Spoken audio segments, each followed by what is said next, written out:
It's time for the mic drop. I end each show by going deep on one topic affecting our community in hopes we can all learn a little more. Now, we all have stereotypes in our heads about people and money, even if we don't think we do. We all have notions in our heads of what it means to be certain things in this country.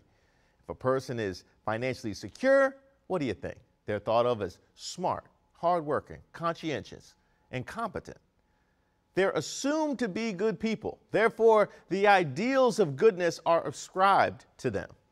Conversely, if a person happens to be financially insecure, well, what's the assumption? They're thought of as unintelligent, lazy, self-indulgent.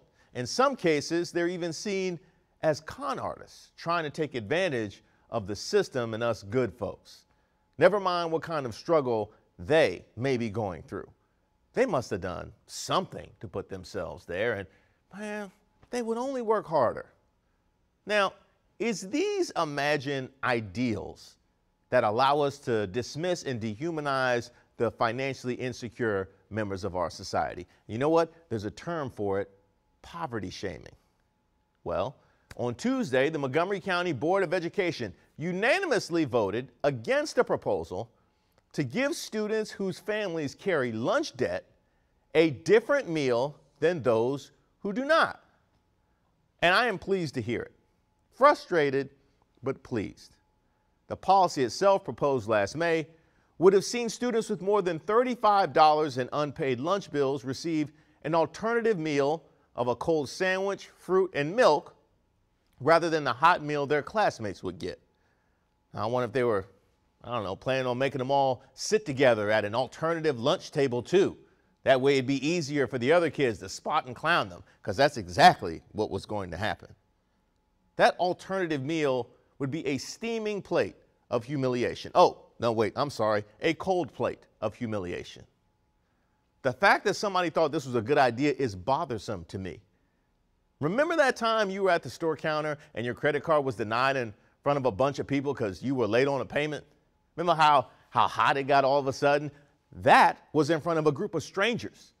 Imagine how that would feel at 15 years old in front of your classmates. What is gained by putting a child through this? What lessons are learned? What message is being sent? According to the Education Data Initiative website, the national public school meal debt is $262 million a year. 1.54 million students can't afford school meals. As of October 21st of 2021, Maryland had over 40,000 children with school debt. That's 5,290 in D.C. and over 49,000 in Virginia. And trust me, somebody somewhere is thinking, well, if they would only work harder. Who? The children? I'm going to go out on a limb here and guess that those numbers haven't changed significantly since then. Nor do I expect them to, at least not in a positive direction. So if we are considering school lunch debt to be a problem, then I would actually expect it to grow. And shaming kids with prison lunches is not the answer.